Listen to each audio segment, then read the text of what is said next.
I got busted. So I used my one phone call to dedicate a song to you on the radio.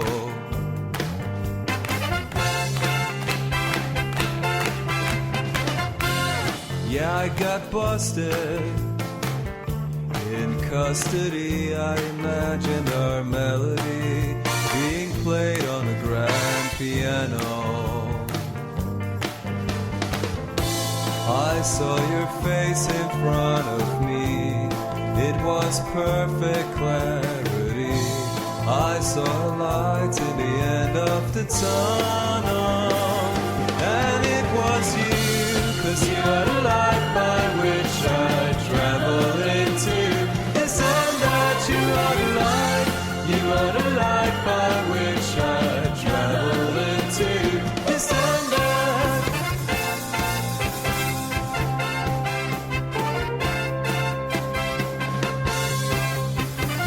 Hello, friends, and thank you for joining us once again for the podcast that you've been waiting for, Till Death Do Us Blart. And the good news is, let's just start off by saying, still got the original 5. Nobody died. Yeah. No losses. Yeah. Let's just, can we get a fucking round of applause? Yeah. Statistically, one of us should have goosed it. But Yeah, we didn't. 2016 has just been taking people out left and right. Yeah. I thought for sure I wasn't going to make it, and I thought maybe Guy wasn't going to make it, and we were going to be the 2, and then it would be a fresh-faced new, like, Saved by the Bell, the new class, a lot of familiar faces, but some new blood in there, too. But no, here we all are. Here we are again. Griffin McElroy, Tim Batt checking in here from Aotearoa, God's Eye, New Zealand. Who would we be speaking to if you had beefed it in the last 12 months? Thank you for asking. Excellent question. For me, it would be Stuart Wellington, who many might be familiar with from the Flophouse podcast. I have informed Stuart of that he is in the line of succession, and so he routinely sends me care packages to make sure I'm as healthy as can be. That is not true. a joke. That's not a 100% true. He could be poisoning the care packages because he's trying to muscle in on your spot on Death Blood. My God. That's what I'd do. Oh, God. I would do President Barack Hussein Obama, because he's going to have a lot of free time next year, like starting from now on, and I think he would have like a lot to share about the film and his insights. I like that. I would be replaced probably by Nick Sampson, co-host of the Walkout Boys podcast. I see you guys are going a sort of more of a traditional route of like podcast hosts and comedians and good friends. And I need to lay mine down officially because mine's very soft and a changing target, so I feel like this is the contract being signed right now by me saying it out loud. Oh, okay. I refuse to engage in this ridiculous exercise because I'm gonna. I don't know. I'm definitely gonna last another year at least. I'm not conceding, even though I dare that I could go within a year. Even just saying this is like the opposite of a cold shot. Like somewhere death just went, huh? Oh, guys next? Cool. It's just an insane way to start. Hi everybody. I know it's tough out there right now. I know it's hard. We're recording this on November 14th. It's gonna come out on Thanksgiving. That's in like fucking 10 days. It might get worse. It's probably pretty rough out there right now, and we're starting off saying like, boy, I hope I don't die. We are in the middle of some pretty severe earthquakes and storms here in New Zealand as well. It's miserable. Yeah, not to make light of that, but when I knew we were 2 days out from recording this show and I saw reports of earthquake in New Zealand, I thought, oh, here it go. I DM'd Spicy Tim call of the news. immediately. So, like, are you guys okay? Are you all right? There's a lot of people reaching out to Tim from America. Montgomery's phone was firmly on the hook. It's quite funny, actually. A lot of people addressing me directly through the Facebook for our podcast. Very good stuff. Anyway, we're all here. We're all here, although I will say there was a point where I was watching Paul Blart Mall Cop 2 at 7 a.m. in the morning Central Time that I wish I had been killed by a tectonic plate shift because it was not good. I want to say that I'm very sorry. I mean, a lot of stuff has happened, mostly bad over 2016, but part of it was I just had a baby daughter, and this was her first movie. Oh, that is excellent. I held her up that so is that she dark. could see it, and I just kept whispering in her ear, "This is your favorite movie," and I'm going to do that routinely. As her consciousness is buddingly developing, that I could constantly just implant within her head that Paul Blart Mall Cop 2 is her favorite movie. Yes? I'm going to give you a mulligan on this one because you're a new parent and maybe you don't know all of the rules. But I think literally brainwashing your child to worship Paul Blart Mall Cop 2 is not officially good parenting. I would say it almost goes the other way. Listen, it's cutting edge stuff. I get that. Yeah. I realize that sometimes fringe science can seem like a bad idea at first, but then eventually it's psychology. You know what I mean? That's how it all develops. When Freud started, people were like, I don't know about this, Sig. But then he kept doing it, and people were like, okay, cool. So maybe I'm blartizing my child. Now, what I love the most is that I'm also my wife and I are expecting our first child here in a few weeks, and with all the rough stuff that's been going on, it's been the only source of comfort is there's a little person there that I'm gonna raise up and try to build a person that can build a brighter future for themselves and for future generations, because ours really fucked it up. And Travis has taken sort of a different approach where he's like, let's just see what we can do. Let's see what we can do with this. What would happen How if we deep does the rabbit hole followed up go? I don't know.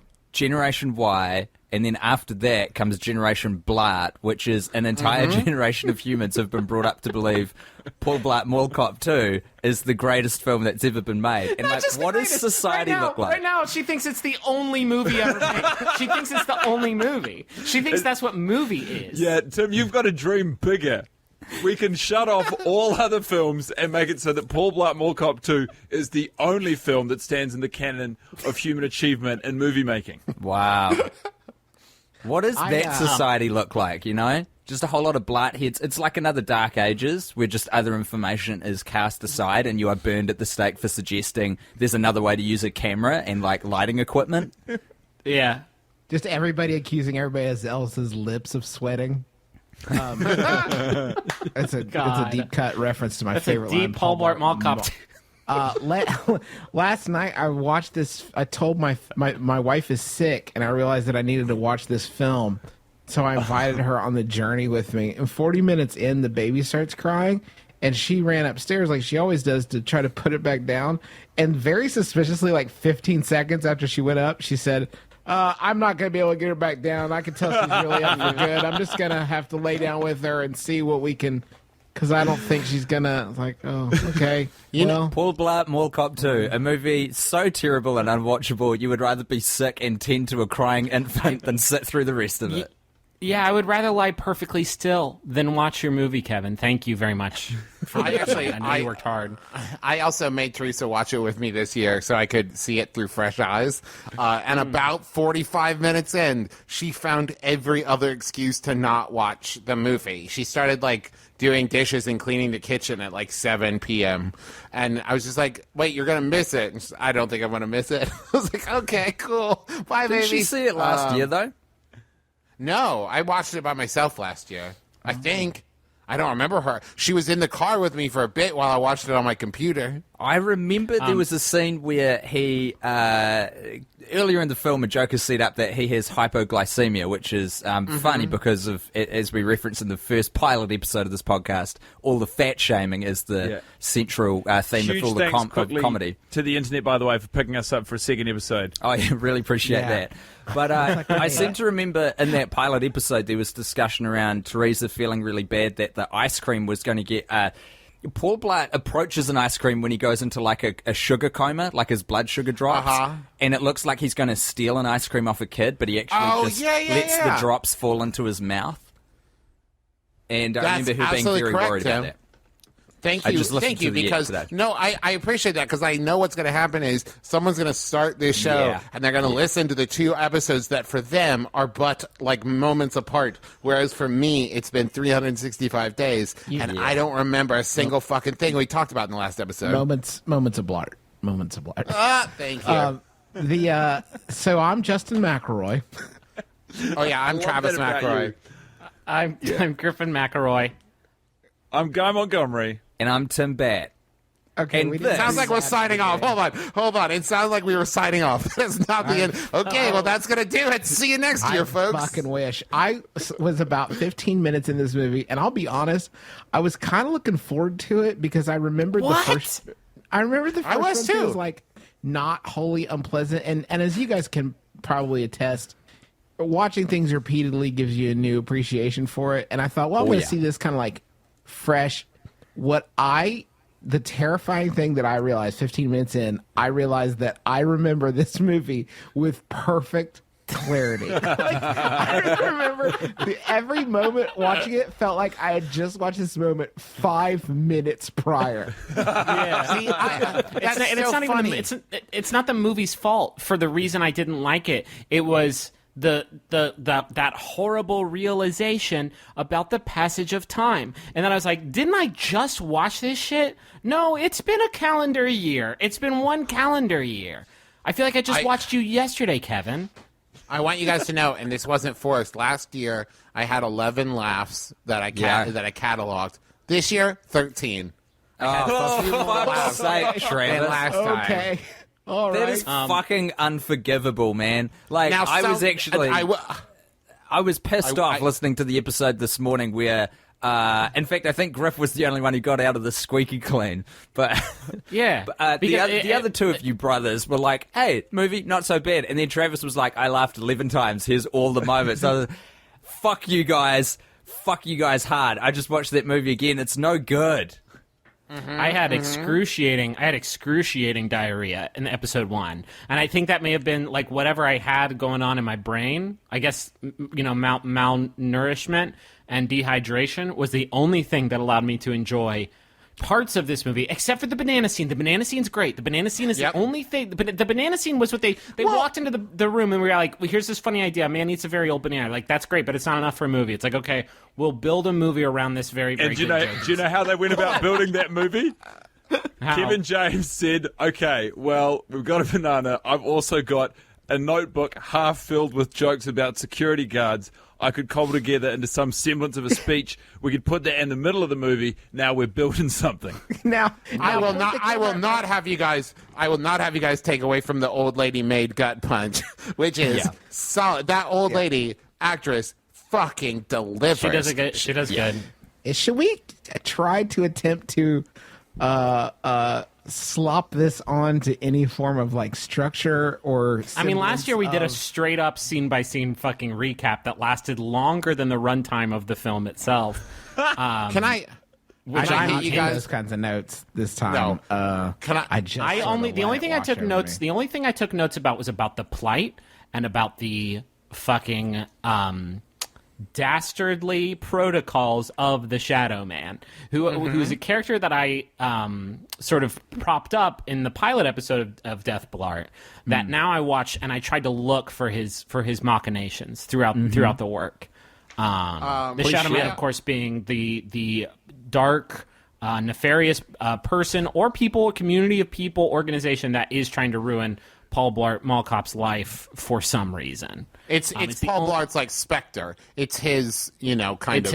his shadow Moriarty. We did posit the possibility that he was sent by God to do this as well. That he didn't necessarily want to do it. He doesn't have darkness in his Did I heart. say that? But he is following. I posited it that he's following God Almighty, who is testing him. And to speak to that idea, I feel like the reason that God is so willing to send the Shadow Man to test Paul Blart is because of the number of complaints being registered in heaven for how insufferable and socially obnoxious and oblivious Paul Blart is in virtually every social engagement he undertakes. Oh, yeah. He is I single-handedly... wrote down several times, I think I hate Paul Blart.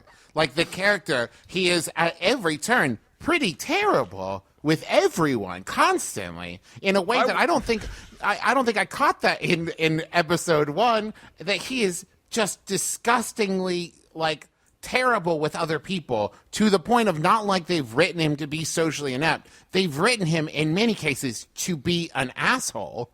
And I it's a found nasty- it very upsetting. It's a nasty movie. I do love this idea of Blart being this biblical Job-like figure. Oh, very who much. He's very who's Job-esque. just there. just the Job or Job, however you want to say it.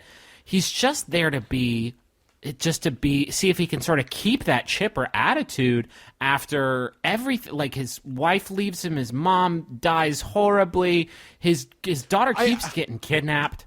I also want to say, because I didn't catch this in the first run through, his wife left him because of uncontrollable vomiting.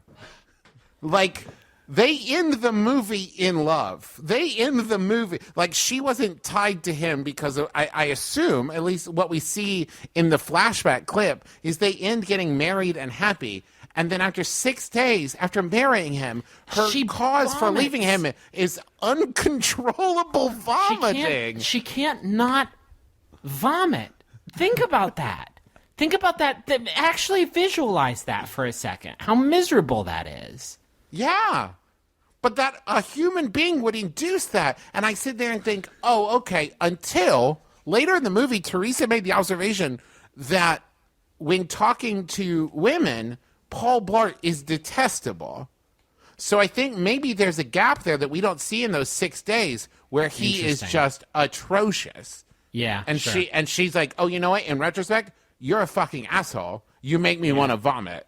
Yeah, I guess if we pick up all the clues we have from Paul Blart Mall Cop 2 and his interactions with females, and you just kind of superimpose that and knock it up by like 15%, I could see that inducing uncontrollable and unstoppable vomiting in someone, like a spouse. Yeah. That makes sense to me. I definitely vomited at least once the first time I watched the picture.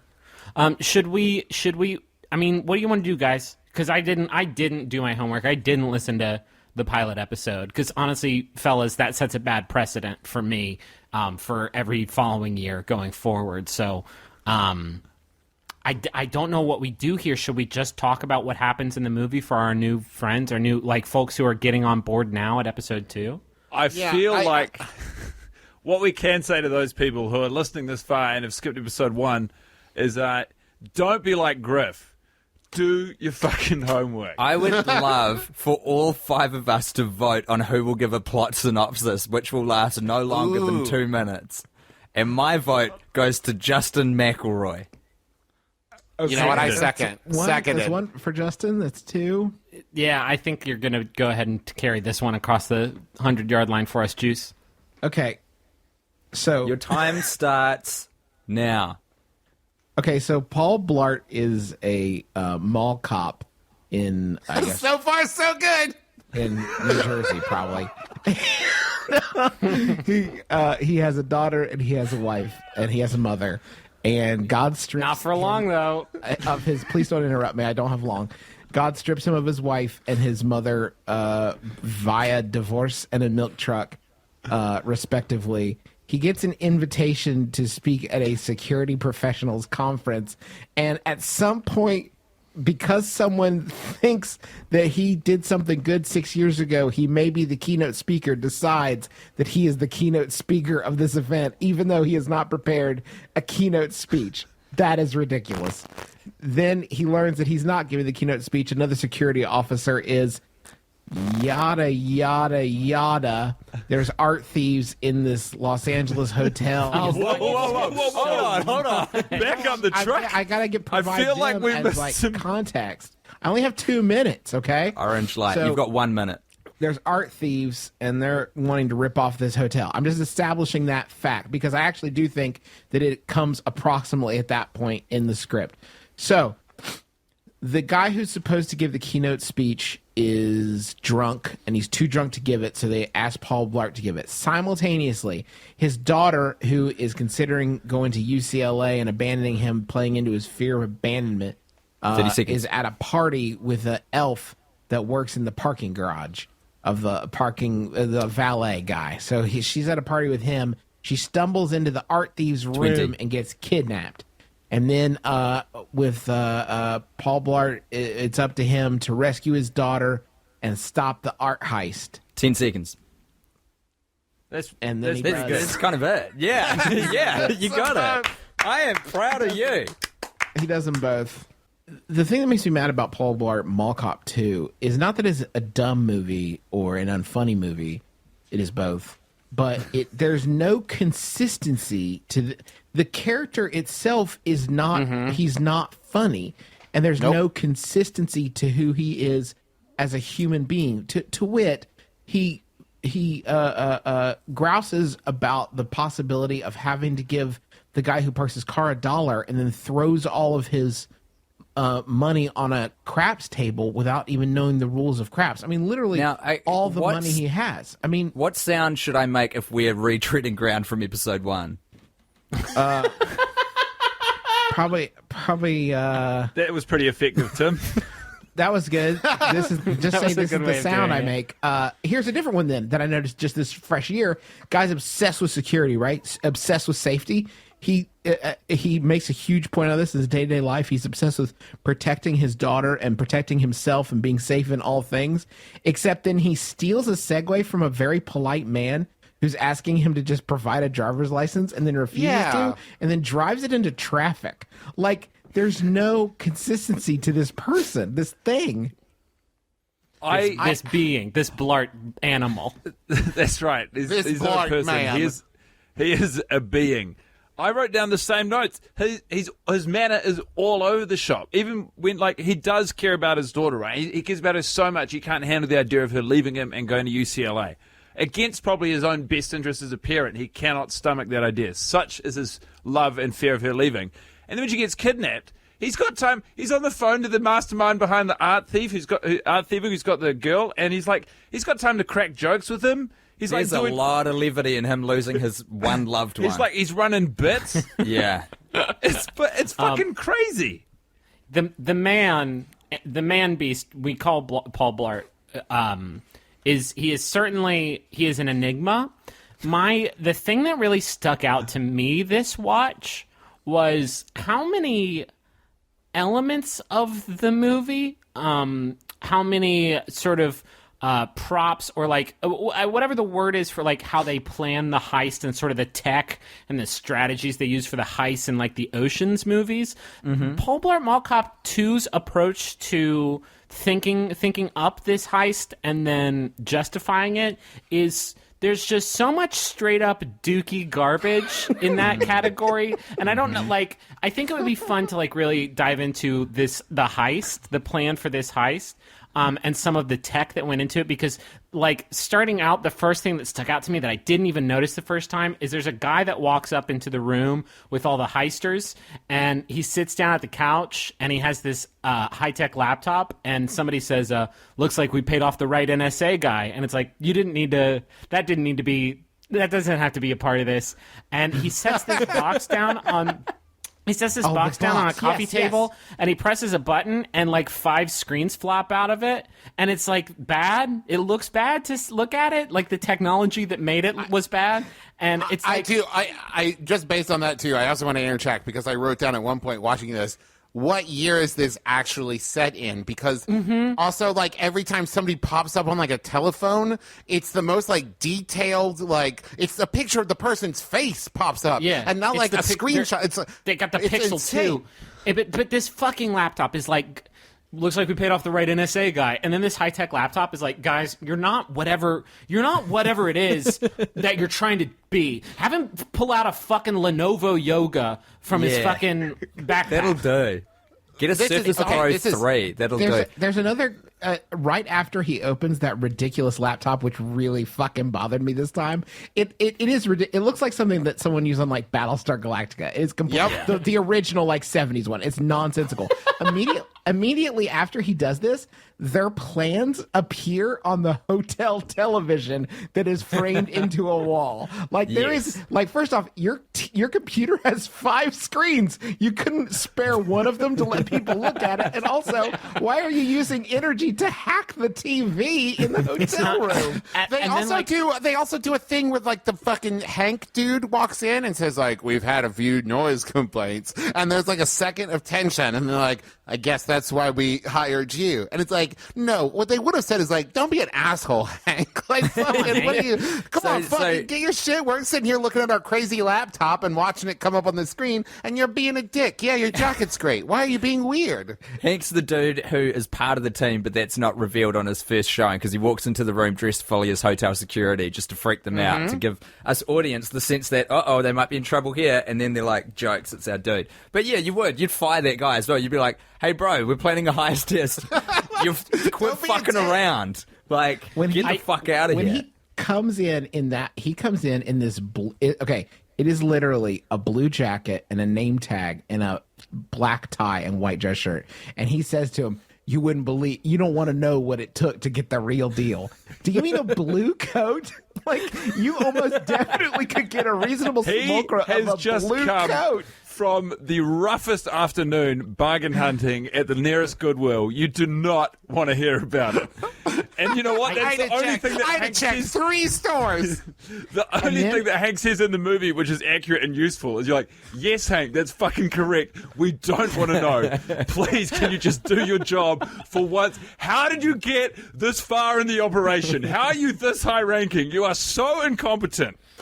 It gets even better because immediately after he does this, the NSA security guy pulls a coat off a rack that they have in the room, and it's the exact same thing that Hank is wearing. So it's like, apparently it's not that hard to get them because my dude just like has one. The deleted scene. I'm sure that we talked about this in the last Death Blart, but we would be remiss talking about the heist operation if we did not really do a deep dive into sort of the crux of the whole plan, which is the USB jump drive that you plug into the art holder, you plug into the art case, and then all of a sudden you can take the art from it. It is. Did they ever justify it? Because I assume that what you're doing is bypassing some kind of weight sensor or some kind of motion sensor or some kind of like stop invisible. it. No, Travis, that means it worked. The fact that you just said that means this dumb thing they did worked for you. That's the fucking crazy. No, Let me be clear. I took 1,000 logical leaps to get to that. That was not like this makes perfect sense. The jump drive doesn't have a fucking, like, Microsoft Word document on it that's like, all right, art machine, turn off. And then you plug it in, and it's like, oh, I got it. I just can't get over the fact that it has a USB slot in the first instance. It would never... Nothing exists like that in the real world. In the first parts of the movie, those were actually mini-discs, and all of the art pylons had mini-disc players in them. But they rewrote it because they said it's ridiculous, no one will believe that. I want to commend Sony for being so brazen with its product placement of its own shit that in the year 2015, they decided to put mini-discs into a family blockbuster. God bless them. It almost made it to the pictures too. They got so fucking close, and they had to swap it out for USBs right at the last moment, and it breaks my goddamn heart. I would like to also take a second to talk about a part of the heist that just blew my mind. I can't justify it. And it's the woman who pretends to drop her purse and distracts 2 people. And the dude who's already pretending to be a guard takes that opportunity to pop some kind of shell with, I guess, like fake screens inside of it, broadcasting for the camera over the camera. It's a perfectly... I love that bit. I didn't even see it in the But it would be as though... But the logic of it is as though the woman dropping her stuff also distracted the camera. No. That he wouldn't notice it was having a fake camera put over it at the time. To be fair to Paul Blart, which is not a sentence I thought I was going to use in this podcast, he is distracting the 2 guards so that he can use a plunger without looking real weird to pop up that like 5-sided screen thing that goes over the security camera. So it's got the perfect vision of what used to be displayed there, but like coming to it enclosed through these screens. Definitely. So I get that 100%. But the camera would suddenly go from seeing the woman and the 2 people to not seeing them instantaneously. No, because inside... inside the shell is a small USB with an MP4, which is a video of the end of that the rest of that exchange scene playing out. I would like to take a moment because I was most taken this viewing with the story. I like what we're doing here of like I would like to unravel rather than going through it as one big storyline. Unravel all the different plots and try to talk about them. And I'd like to talk about Lane's story. Now, which one is that? So Ghost Lane, the ghost boy, or elf, however you want to posit it. I have no idea what his job is at the casino. I think maybe he's a valet, but then he's at the poolside and he's everywhere. He's kind of just like a gopher. Are you saying that valets can't get time off work, Travis? In your deranged fantasy, do valets just work 24 hours a day and aren't allowed to take a break? No. Now Travis is justified here because he buys Paul Blart's daughter a snow globe from the Wynn gift shop because it's all that he had access to. Oh, he yeah, makes it that's very right. clear that he has been stuck at work the entire time. And that's why he bought her a snow globe from the gift shop at the hotel. I forgot he was a ghost. Yeah, he's trapped in the hotel. What is his from the word go? What is his motivation for this whole thing? Because I think love, he's in love with Paul Bart's daughter. They go from 0 to 60 fast with that, and then But Teresa watching it, the first thing she said was, "Why do they instantly have this rapport? Why I just assumed because I've seen movies and this kind of rapid kind of jump that, and I think maybe Tim, correct me if we talked about this last time, that he was going to end up being in on, and I know it wasn't because I've seen the movie before, but it makes me think he's up to something even though I know he's not. Well, and I just don't trust him as a character. After a few round robins of solidifying and clarifying this theory, we arrived on the fact that he was actually a piece of artwork himself, being a ghost, the hardest thing to steal, which is why we had to take Maya, Kevin James's daughter in the film, onto the helicopter because we knew that Lane, you can't grab him because he's ethereal, and the only way that he'll go onto the helicopter to be taken as a piece of art is to grab his love, and then he will chase that. So we either need to watch a different movie next year or replace all 5 of us because hearing these things makes me think fuck y'all, we got it in one. The first episode was the perfect companion piece to Paul Blart Mall Cop 2, and I don't think I'm going to be able to fucking get back there. I don't know what headspace I was in 2015. Man. I would like to hypothesize. I'd like to pose a theory that I think makes the whole Lane storyline for me this time make complete sense. And that is that Lane is actually in a concurrent but completely separate Van Wilder-style movie in which he does not work at the casino. He is there he picked up a shirt and a name tag, and he's there to meet girls, and that's why he's throwing a wild party in somebody's suite. Because what actually made sense to me this time, because I know last time we were confused as to how they ended up in the the villain's suite, I think they're partying in the villain's suite, not realizing he's still there. That is so because true. That's the right. No, I think that more than that, Lane would know that he's there, and that's the high stakes moment of the National Lampoon's Van Wilder hotel version of the movie, right? It's we're going to have this crazy party in the presidential suite while it's still being occupied by organized criminals. Lane was just an ordinary junior in college until one day he got word that there was a free suite going at the Wynn Hotel. How did this happen? How did those 2 children walk from the party into the crime room? Once again, to retread what happened in the first episode, we did arrive at the theory that the entire hotel is a 3-bedroom Airbnb. So there are no hallways or corridors. Man, we're funny. That's all this episode is. Me just reminding you guys of the comic genius that is in the pilot episode. New idea. Don't replace all of us. Don't watch a different movie. I think just each year we should do an episode about the previous year's episode and how good it was. Okay, all right, guys. I'm sorry. I I have the movie pulled up.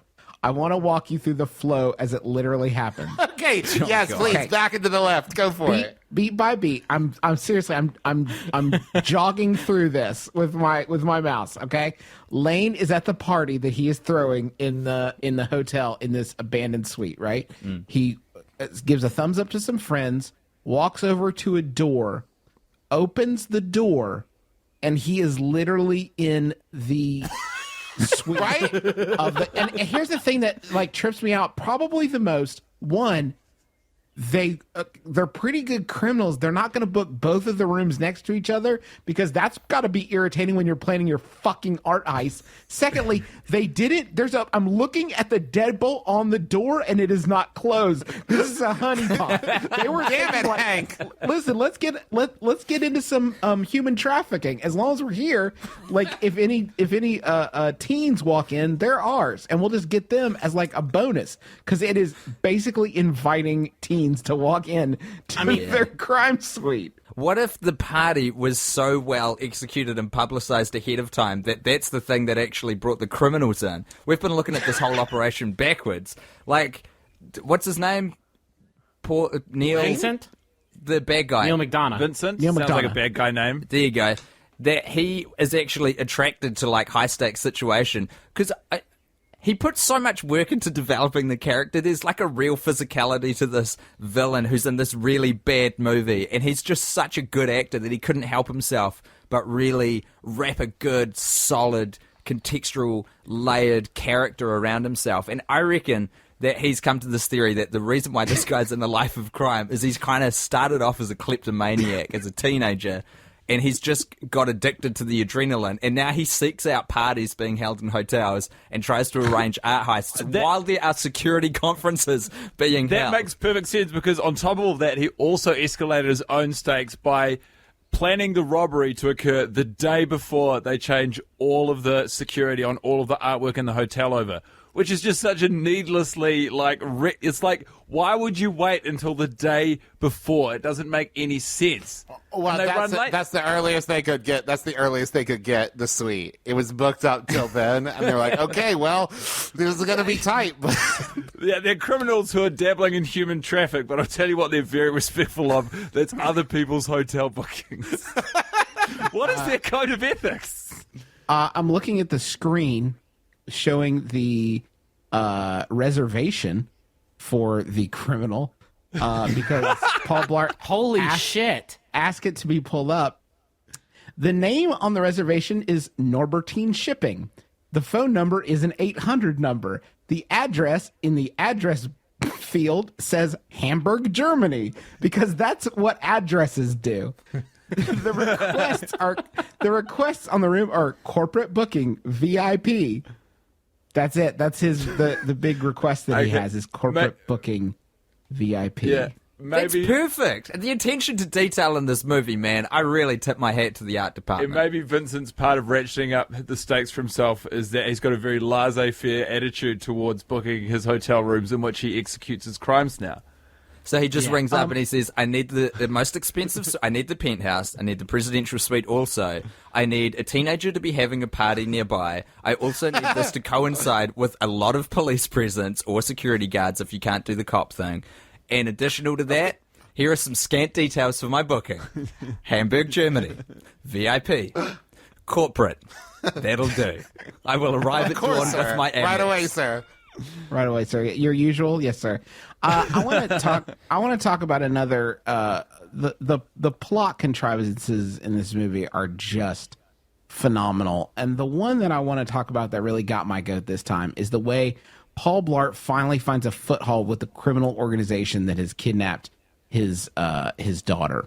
He sees a young man wearing a guard's uniform, and he can detect from the guard's uniform that it is not authentic. And here's how he does it.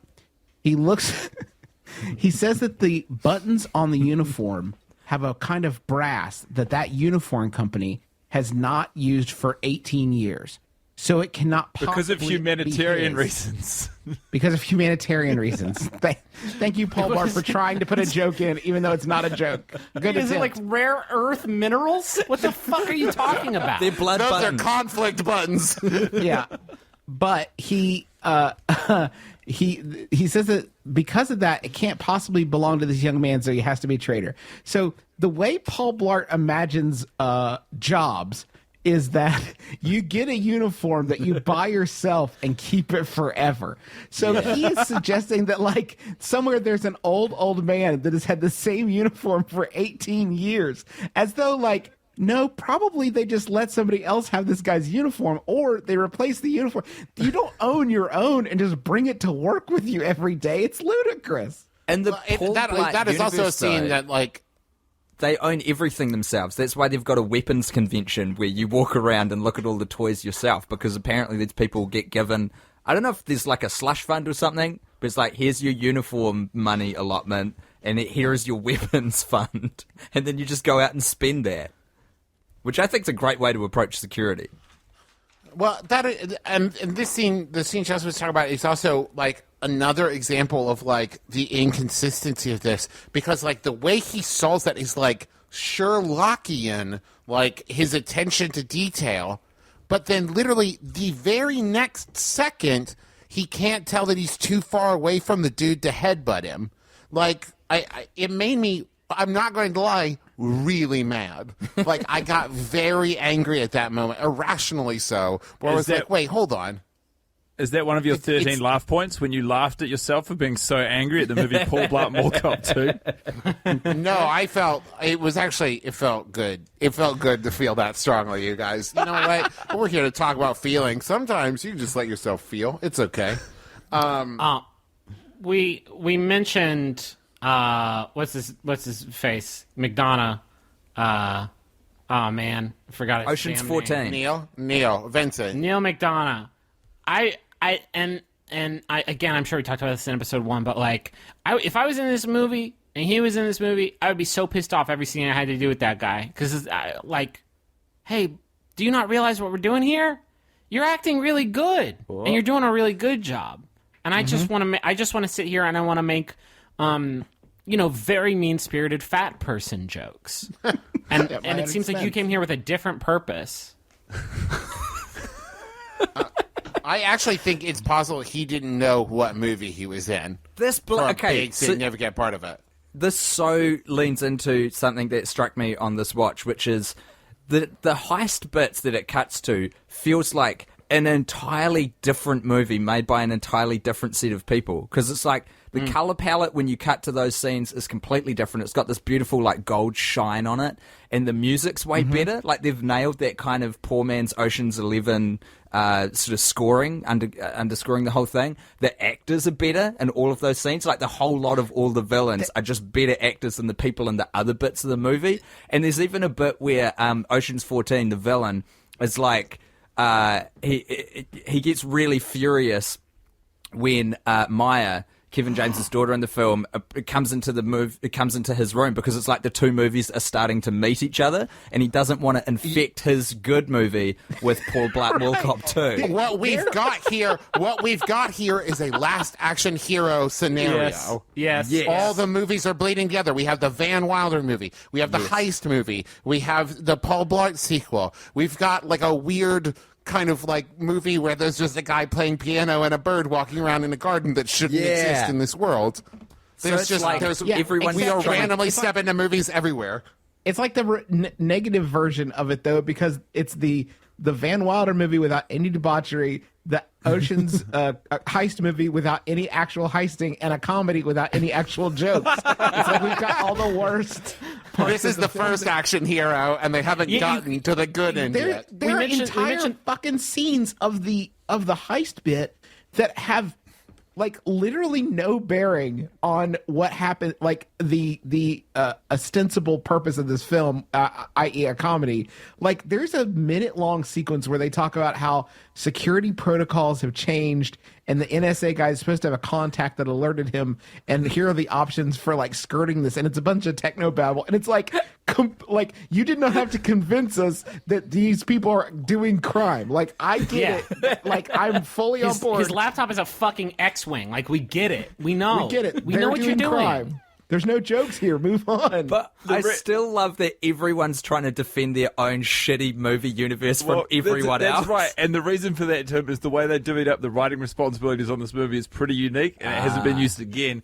Wherein they told all of the actors after they'd been cast in their roles, okay, you guys are going to go away, workshop your storyline, and then when we show up, start shooting on the day, we're just going to make the movie that comes out. Which is why at one point when Vincent, a.k.a. Ocean's 14, literally says out loud, you take care of Paul Blart, which is, could somebody fucking kill off that character before he steps a goddamn foot in my gold-hued movie?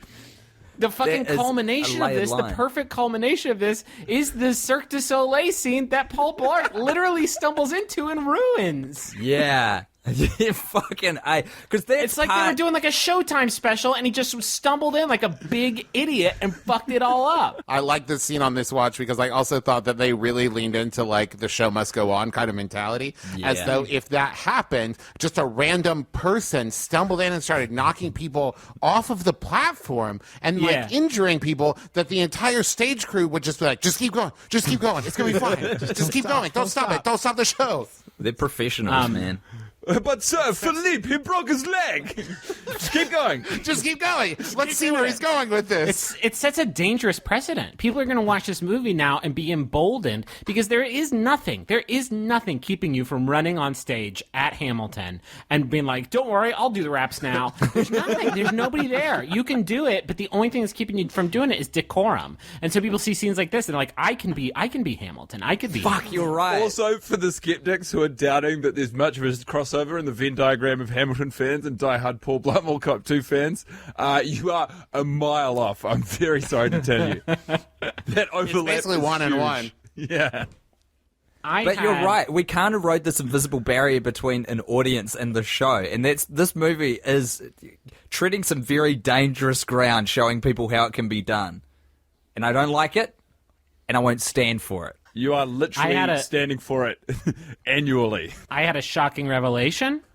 It's not a shocking revelation. It's more of a fun fact. Maybe we have a segment on the podcast where we just do fun facts. They went from 100 to 0 in 1 second. No, listen.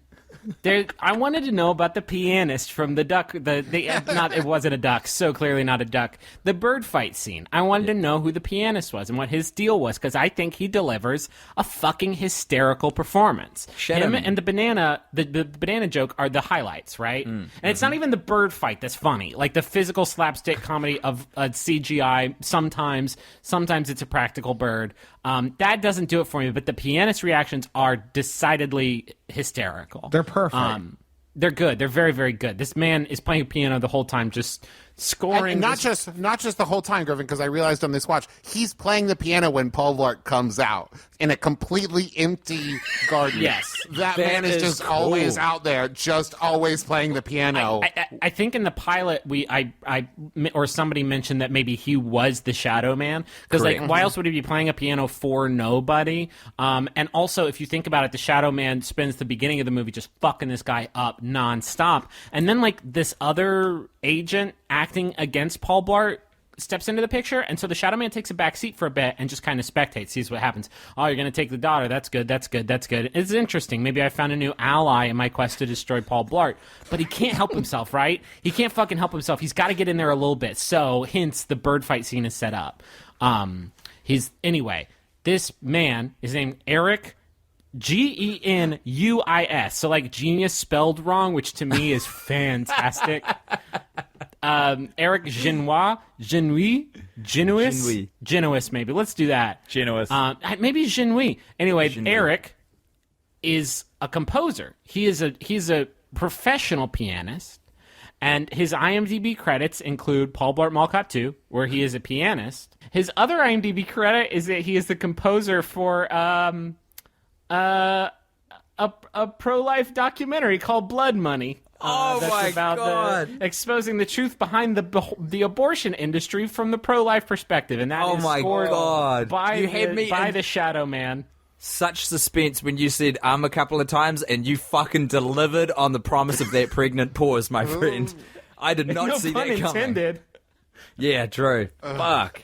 That is the absolute definition of something that flits perfectly between being a fun fact and a shocking revelation. Yeah, you're right. You straddled it. Well done, Griff. You pulled it off. It's both. It's yeah. Anyway, that's your. I That's had a my fun revelation. I had a revelation on this watch through. The whole time, both Teresa and I were just trying to make heads or tails of the Davina romance subplot. The hotel manager that from like their first interaction, she starts off weird, talking about his soft hands, and he immediately jumps to like, "Whoa, back off! I can tell you're in love with me." And then throughout the movie, it just keeps spiraling weirder and weirder. Once again, another movie existing within this universe. Between like it's a weird Kevin James romantic comedy happening. Hitch and- 2. Yes, and here's the realization I made, and it comes at the very end when he gives her this speech about like, listen, it's not me, you're kind of caught up in this thing.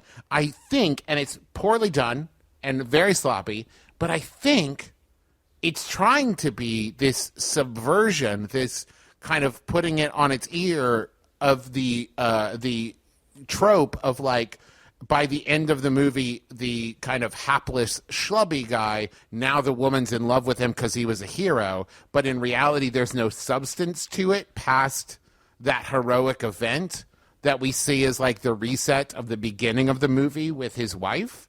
And I think this is because he says to her, like, that guy over there, the actual, like, everyday dude who's, like, heroic, that's the guy you want. Apparently, I can only be heroic every 6 years because I was not heroic for the first 45 minutes of this movie, and I was only heroic for the last half hour, and now I won't be able to be heroic again for 6 years. And it's this weird kind of moment of, like, oh, okay, you're not actually in love with me. You just kind of got caught up in the moment. You should go over and be with him. That was almost... It's beautiful, like, yeah. a weird moment of reality in there.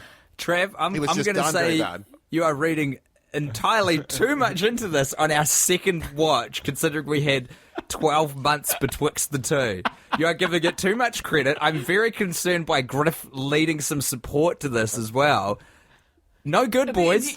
We are in a desert. We are in a food desert right Because now. here's the and we're thing, this just trying doesn't... It doesn't even make sense because if the movie ended there, maybe you would have a point, but it doesn't. It keeps going, and he meets and instantly falls in love with a bespectacled cop. I don't think you call it bespectacled when it's shades rather than spectacles. A shade-wearing cop on a horse at the end, and they fall in love with each other instantly. So that whole thing that, like, true love isn't real and you've got to kind of earn a relationship is completely undone by the very scene that comes after the one you've described. I said I led off saying it was not well done. I think maybe it's what they were going for, and they really missed the mark pretty hardcore. But like that's the only justification for that whole subplot I can come up with is that they were trying to set up the expectation that these two people would end up together like they did in the first movie. Oh, no, just kidding. That's not actually the case. Weren't expecting that, were you, audience? Well, by Tim's book, you should have distanced yourself by about a half a meter more. Or in America, as you say, half a meter more. Good understanding of the Nailed it. imperial system. This may be a bit thirsty considering it's only our second rewatch, but I did want to highlight one of the most bizarre shots in the entire film. And this is really, if you're listening along at home, you're really going to want to jog through and find this hit. There's a scene towards the end of the film where Paul Blart needs to get to a helipad with some expediency. And the security guard that was supposed to give the keynote speech, but then got drunk, but then miraculously completely 100% sobered up inexplicably, arrives on the rooftop with this insane grappling hook that fires, I mean, what appears to be basically a quarter mile between these two things. And there, it turns out there's a knot in the rope, which is like so fucking wild. Like, what? But that's not the point. The point is that when No, we need to get back to this fucking knot. Because did he use this grappling hook and then get fucking lazy when he was winding it back up? Get a fucking knot in there? it's completely nonsense. There's no way in which, and the way it fires, there would be no way for a knot to like go through the gun. Totally. It's Because it's absolutely steel as bonkers. well. It's like woven steel, so it would actually be hard to put a knot in that rope thing, that steel rope. There's two shots where on the helipad tower of the there's one where the grappling hook lands, and then there's one after Paul Blart swings onto the rooftop via zip line, right? And in both of these shots, there is a gun. There's a person holding a gun. You only see an arm coming in from the left side of the shot, holding a gun, pointing towards the tower where Paul Blart is swinging from. So what we have here is someone who is, first off, completely inexplicably hired to guard the edge of a building on the roof, pointing out for possible zip liners from an adjoining tower. And then, This is your moment, Duck. this is your moment. And then when Paul Blart fucking zip lines onto this rooftop, this gun does not move. Like 20 feet from this guy, a large gentleman wearing a like police uniform, basically, zip lines onto the Doug, this is what we hired you for. Yeah, this is I would like literally to edit in. I want to edit in just a cut to a guy's face saying, "I'm gonna have to call this in." Like just something where he reacts, but he's not ready to like make a decision based on the information he has at hand. He needs a higher up to tell him what to do here. to make the call. Yeah, exactly. Yeah. That is not surprising to me. This might once again play into Vincent Ocean 14's, the building of the impossible stakes that he wants to create for himself, because this is a recurring thing in the film wherein he is all of his henchmen who he's hired, handpicked presumably, all of the Dougs of the world, literally are unable or unwilling to take any initiative. Every time the goodies are trying to run away, I call the Blarts the goodies or whatever, which is wrong. Because I was literally rooting. I was rooting for Vincent to kill off Paul Blart during this watch. But like every time anyone makes an escape, literally everyone stands around and waits for Vincent to be like, "Go after them, shoot them." They have take no care of autonomy them." whatsoever, to the point where they're kind of just robots. So Doug is following orders, Right. He's literally like, well, I don't know why the boss wants me to do this, but I'm going to do my job as best I can. Do you think the baddies have to start every day with a briefing from Vincent that's like, okay, now remember everybody, I'm going to need you to inhale once every 4 seconds and exhale on the offbeat. I'm going to need you to water up roughly 3 liters for Don't the forget day. to eat. I need you to put some food in your mouth. I actually had the thought, and I don't know that I've ever had this thought about... I've never had this thought about anything or anybody, fictional, anything. But I had this thought after Paul Blart Mall Cop incapacitates, like, the 9th person after they pull a gun on him, and then he says a catchphrase. A catchphrase is a strong fucking term, but he says something, and then he deploys his trap or uses his ridiculous electric fork weapon, whatever. He always takes a beat, always got to get in that jab, and he does it while they have a gun drawn on him, with the trap or weapon in hand, and they do not shoot the man Paul Blart to death. And I had this thought in my head while watching the movie, which I don't think it's good if you have this thought about a movie's protagonist, but I thought Griffin McElroy, could kill Paul Blart. I could best Paul Blart in combat, in any, no matter what. Even if he snuck up on me, he would be like, haha, looks like the last. I'd get him. You wouldn't lose a moment's sleep over it. No, I despite would. murdering the solo dad, it's still, like, worth it. No, I'd feel bad. I wouldn't feel bad if somebody else did it. I wouldn't feel bad if in the scene where he's like, these aren't regulation buttons, if that guy had shot him to death and then the next 35 minutes were just his body on the ground with all of the blood coming out of him. As like sound of silence plays. I did say, I had a similar sentiment that I said to Guy at one point where I was like, I really wish that they did kill Paul Blart about at the 60% way through this movie and I could just see the heist play out. Because that's a better movie. Yeah. I liked all that stuff way better. It would And be that- great. It would be a really good. It would be kind of drama free though, because as near as I can tell, there's nobody else fucking works at this Yeah, hotel. there's that But really once the hot heist guy who's in starts- charge of hotel security who is the boyfriend of the hotel manager, and he's good at Eduardo. He's good at his job. So then Yeah, it would be him But we versus the don't villain. see that. We only hear him say that since he got the job, not so much as a towel has been stolen, and Yeah. yet this heist, without Paul Blart there, seemingly would have gone off without a hitch. I think if it was just left to Eduardo, this would be a classier, Paul cooler Blart movie. is definitely not helping team security at the Wynn Hotel. He literally informs no one of his intentions. He just goes solo bolo. He's got no And that's- idea. Sorry, you go. That's Vincent. Like, Vincent moves the fucking goalposts on him because Vincent's like, yeah, I got your kid. Don't tell any cops or else your kid's dead. And Paul Blart thereby doesn't tell the security or the cops. What's he do instead? He gets his dumbass fucking stupid friends and forms a little army to fight Vincent and his goons. And Vincent's like, well, that's okay. It's okay that you told these 4 people. It's fine. You did what? You brought 4 people here to try to beat me in combat? Well, I won't kill your daughter now.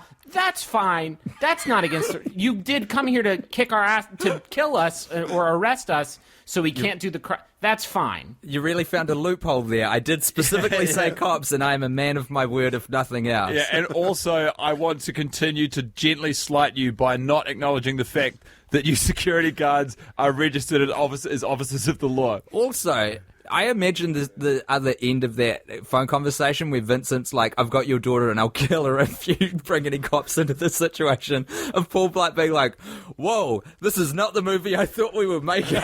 This is a real tonal shift for me. You're talking about death? Death? Yeah. And Wait, murder. are you're gonna kill her with a milk truck? No, Paul, that's not the only way that people die. You understand that, right?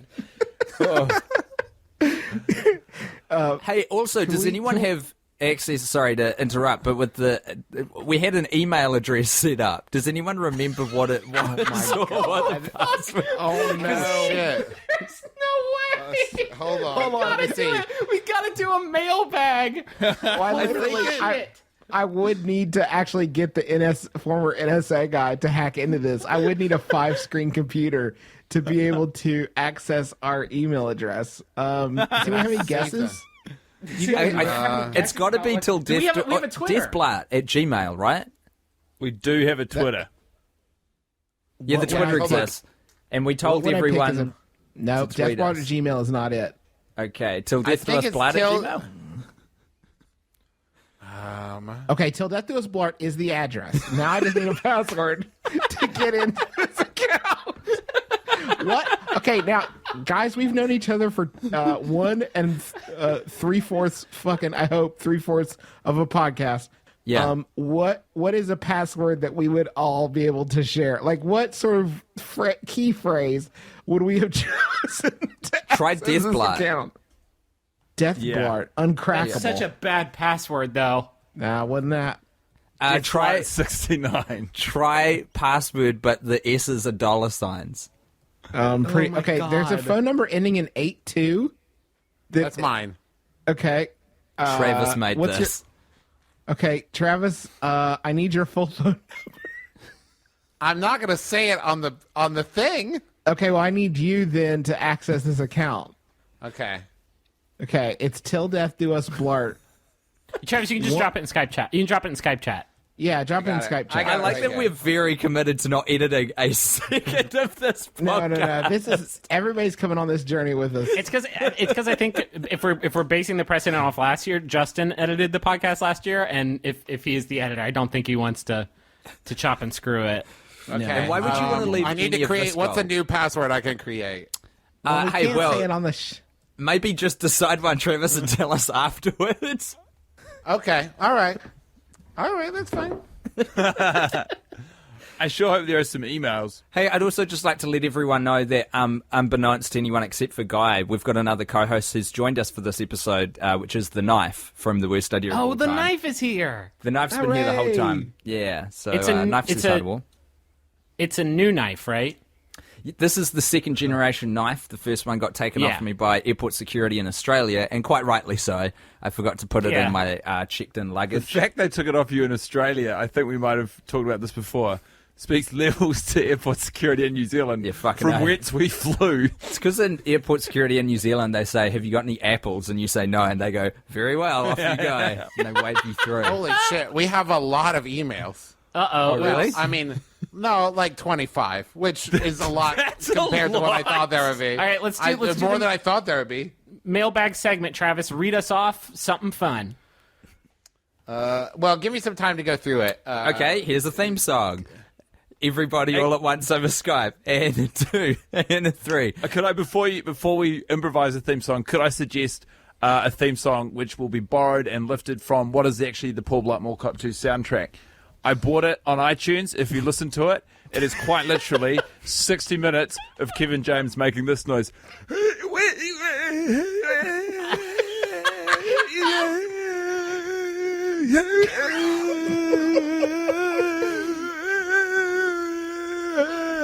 Keep going.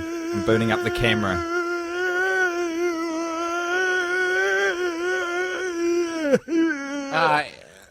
Here's one from Anna. Anna says, I committed to sin and listen to this podcast without first watching our beloved Paul Blart. Super quick. When was this email sent? This was October 16th. I This find year? myself... Yeah, I find myself almost a year later gearing up for the second installment by revisiting the first episode. To help pass the time during a 10-hour drive, I figured, hey, I've got a lot of time on my hands. Might as well give it a go, and pulled up the movie. Hopefully not while you were actually driving. We get it. You didn't want to listen to the podcast for a second time. After watching it just once, I can only imagine the sheer willpower it will take to watch it once a year for the rest of your lives. So I felt the need to personally thank you, Fi, for doing what most would never dare to try. And that was from Anna, who chose the name Maya Blart's #1 fan. We'll say it's once a year. It's not the most grueling thing. She's certainly stop- resourceful. Don't thank us. No one needs to be doing this. It's not like we're taking it off someone's hands. This is We're well, no, in a sense, we're not taking it from anyone's hands, but we are shielding other people from it. So we are doing a public service in that regard. Tim and Guy, I gotta say, when I watched this movie last year and we did this podcast and we talked about it, I felt like I had a sliver of an understanding of what you guys go through on Worst Idea.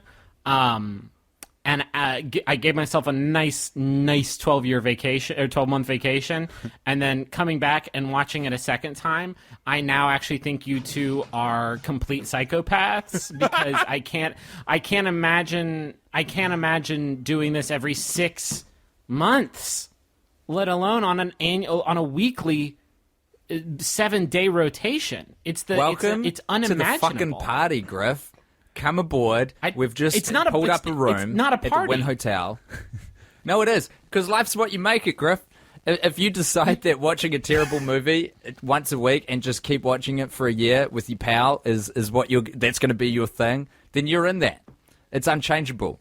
So if you can't change the circumstances, you got to change the internal. You've got to change the self. And that is what we've set about doing. Tim is lining up the release of a motivational book written under the pen name. But Swift that's and what Carlaman. that's what people in prison say. That's what prisoners in prison say. Well, I'm in prison, but life is what you make it. Yes. Exactly. You get it. So I had 3 moments that I definitely want to talk about. I don't want to miss them. One, it's a little thing, but at the end, so the big Deus Ex Machina that saves the day is Vincent's oatmeal allergy. That sentence was just fucking shit. That sentence it was true, but that sentence you said was complete shit. Yes, correct. Do we ever see one? Is it ever referenced that Maya has something oatmeal-y before this moment? Or was it just introduced right in that second? This isn't my question, but this just It was occurred just to me. introduced. Okay. It's not known that she carries oatmeal Moisturizer. moisturizer. It's okay, you guys. It's not. there's a close-up of it, and it says oatmeal concealer. Right. And concealer is makeup. And Yeah. oatmeal is used in lotion. You don't put oatmeal in makeup that you put on your face. Maybe it was something that you put on your unsightly oatmeal to hide it. I guess. It's just, all I can think is like oatmeal lotion is a thing. Like, why did you make it? It's like they went oatmeal, I can't think of the word. What is it? We need to make this prop right now. I've got it. The oatmeal concealer is something that Maya found at a nearby pharmacy and bought because Lane and scenes that were on the cutting room floor. So what happens is Lane keeps serving Maya oatmeal for breakfast as like a kind gesture as part of his pursuit in their romance. And Maya is like, this is the most disgusting oatmeal I've ever had in my life. And so she uses the oatmeal concealer to conceal the oatmeal, make it look like it's been eaten to Lane, and maintain the promise of their relationship. Here's the flaw in that. He's got an allergy to oatmeal, which means oatmeal needs to be in the oatmeal concealer. And according to what you're saying, the way that you conceal oatmeal is by adding more oatmeal to it. It's oatmeal. Well, oatmeal plus oatmeal equals no oatmeal. That's a crime, though. It's like trying to find oatmeal in a pile of oatmeal concealer. Nobody's ever going to detect it. How fucked up would it be if you'd be like, hey, baby, did you eat that oatmeal? And then you look, and there was more oatmeal in the bowl. You'd be like, what the fuck? You'd be like, I don't know. I can't eat all this. Yeah, you know I ate it and then poured some more and put it back on the table. Trav, we got to move forward to your other 2 points, man. Okay, we could be here so forever. the other one, and I sent you guys a picture of this because this was the hardest I laughed in the entire movie because I started just looking for weird details, and I found one that made me so happy in the middle of his keynote speech. When he does eventually get to give the keynote speech, it pans across these 6 portraits of people on stage with him inexplicably. I think we're to assume that they have died. Now, one of these portraits is, I read in the IMDb facts, Gary Coleman, who in his adult life did end up as a security guard. It is Gary I said to Guy, wouldn't it be funny if that one was Gary Coleman? And Guy said, it's not Gary Coleman. And I said, but it would be funny because he did become a security guard at one point. That is a fucking good gag. But also at the other end of the portraits, there's just this dude with what looks to be a long white photoshopped like wizard beard.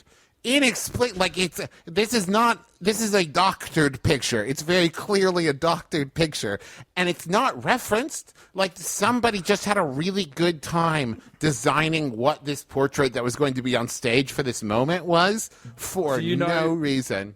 Do you know who has the best time on all Happy Madison productions? The art department, without fail. They've never been given so much budget and so little care from on high. They are literally goofing the whole time. I reckon that person's like a David Carradine type person, some kung fu master that we just don't know. Because if they put Gary Coleman in, they've probably got other inside jokes in that portrait. He looks wizardly. I think this may be Erasmus, the anti-Shadow Man.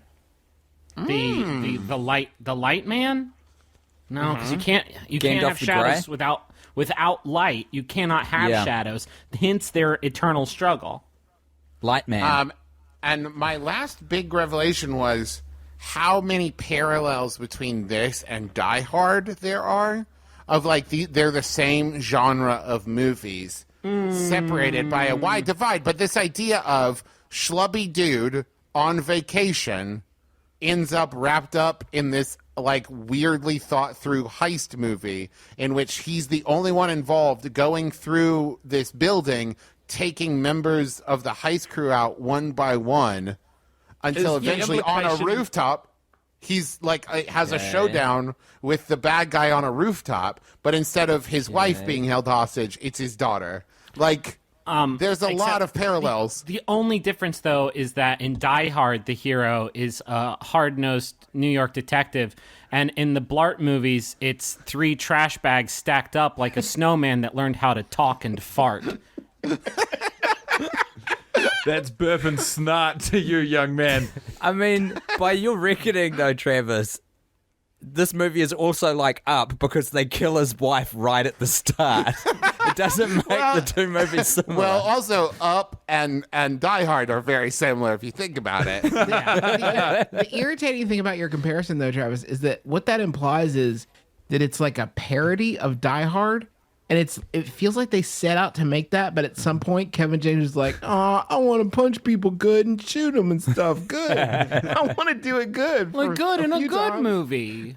So, like, if Leslie Nielsen doing the Naked Gun series was like, but I actually want to be James Bond. You guys don't get it. That disconnect exists so many places in this movie. The scene, and it got me the first time, the scene where he gets in a fight with his daughter, and then there's a single fucking shot where you think there might be like, oh man, here comes a sad montage. It is a single shot of Paul Blart going up an escalator while the rest of the world, the rest of the, like, this flashy neon strip and all these thousands of people on it are moving past him in hyper fast motion, but he's moving in regular speed while some fucking like sad David Gray music plays in the background. It is the only scene in that, and it's like, what are you trying to earn right now, Paul Blart Mall Cop 2? It has a few instances like that where you are supposed to feel bad. There's one specific scene where Paul Blart is spying on his daughter in the hotel, and she catches him and is basically like, "Hey, fuck off. That sucks. Like, what are you doing?"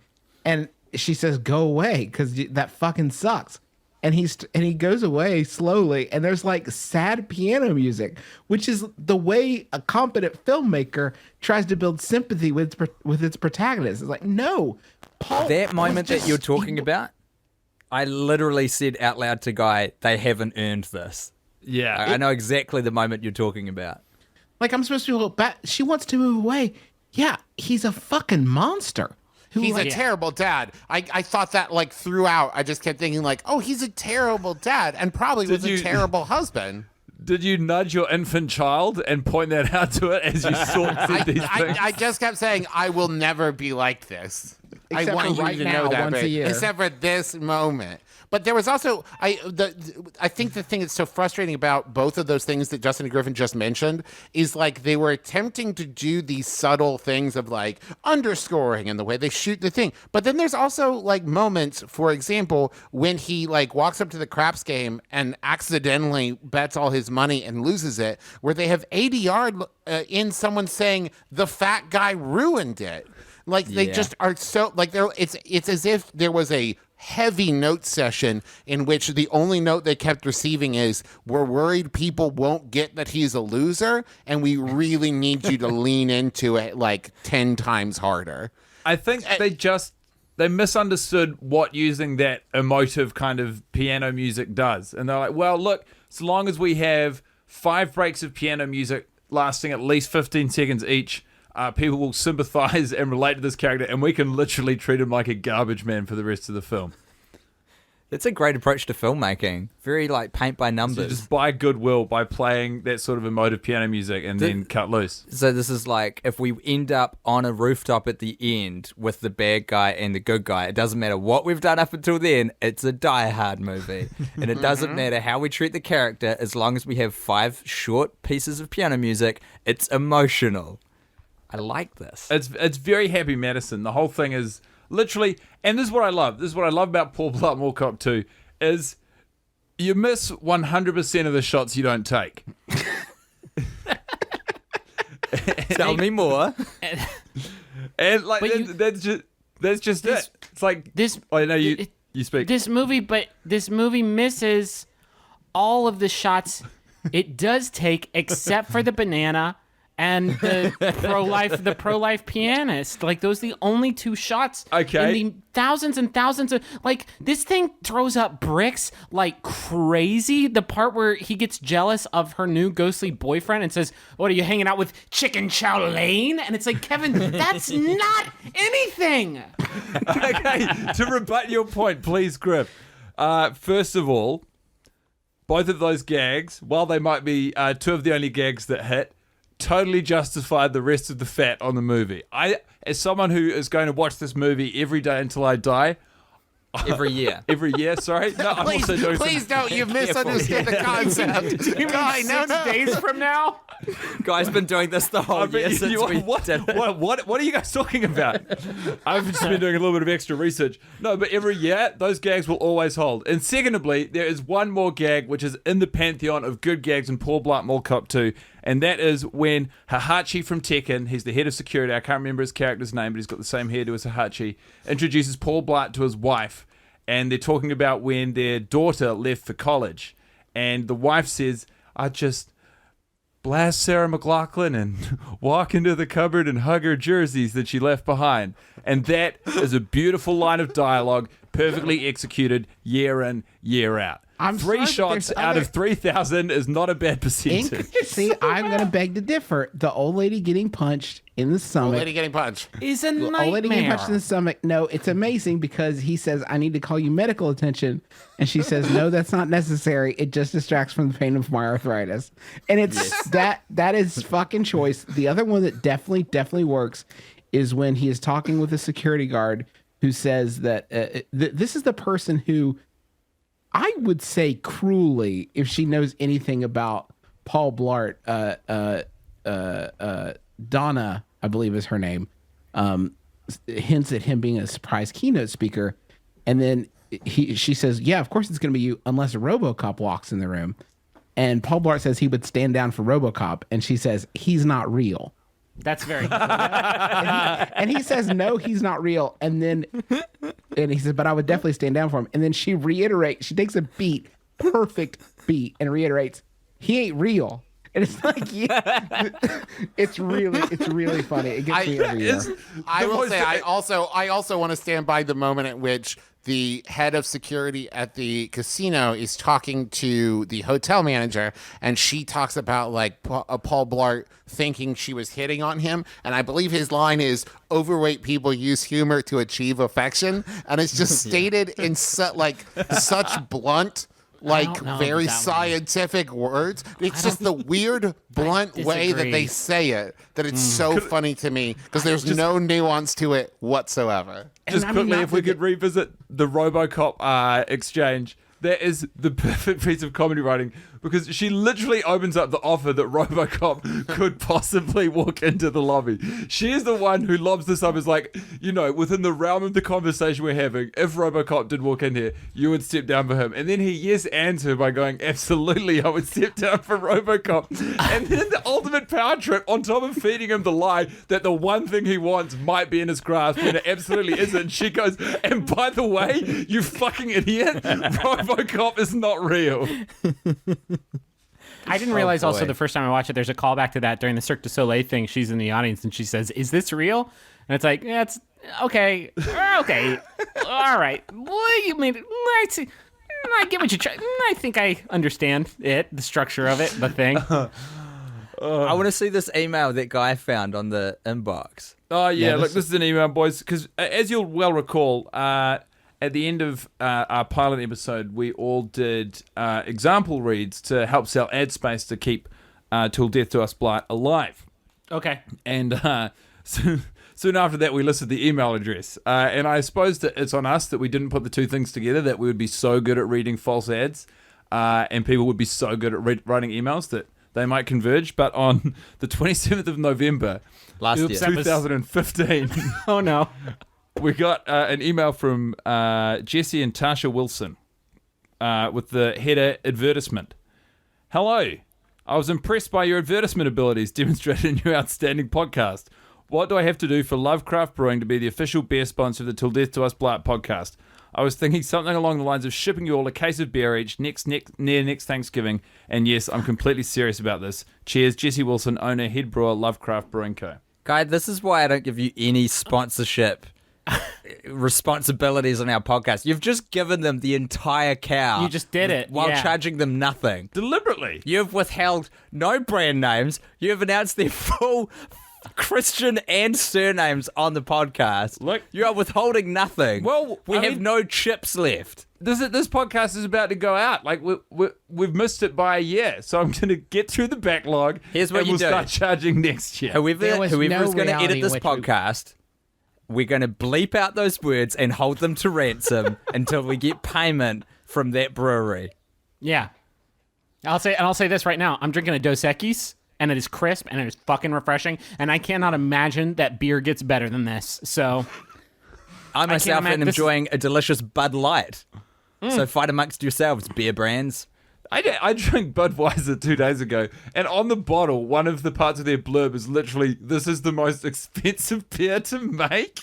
They don't brag about the taste or anything. They just say, "This is the most expensive beer that you can possibly make." Well, that's because they're huge, right? So they spend $100 trillion making 700 quadrillion bottles of it.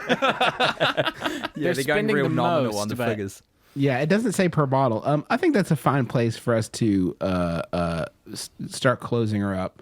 Closing up the vault for another Closing year. up the cadaver God, of yeah. Philadelphia U.S. Flart. Well, time of death. It's 10 p.m. here. I don't know what it is where you guys are.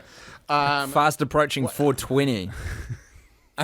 So, Tim, you listened to episode 1. How did we wrap it up last time? Oh, we did that ill-conceived ad read at the end for Make Believe products. I think that's a great idea. Oh, really? Yeah, No, I don't want to do that. Did we do last time that we pitch what we thought Paul Blart Mall Cop 3 should be? No, I don't think so. Oh, that's Okay, a good because one. That's a good outro. I had one that Well, can we all work? came up. Can we all work on it? Yes, let me pitch you the beginning of it. It came up organically on My Brother, and Me. And the basic framework of it that we didn't go in depth in is that it takes place in Hong Kong, and it co-stars Jackie Chan as the head of security in like a Hong Kong like super mall. But I have no idea like what, kind of like a Mall of America style thing. But whatever you want to justify it in the Paul Blart Mall Cop universe. I have no idea what the bad guy is, what they're trying to solve, but I imagine it might once again be people trying to heist a mall.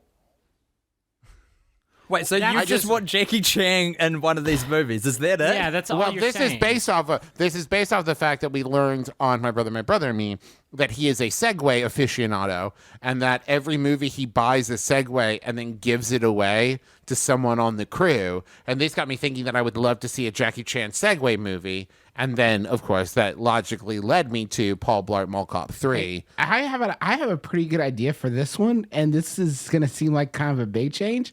But how about we don't have fucking Kevin James in the picture, and it's just Jackie Chan as Paul Blart, and we don't let Mr. James anywhere near a film again. Yeah. This is very Fast and the Furious 2, in which Vin Diesel did not appear. Yeah. Yeah. And That's then what he I'm was. I suggesting. like this. Yes, but maybe Lane is back in it, and it's a prequel to Paul Blart Mall Cop 2. And Paul Blart Mall Cop 3 actually happens between 1 and 2. And I it's see. Lane's origin story working with Jackie Chan. It's a betweakle. Exactly. Classic betweakle sequence.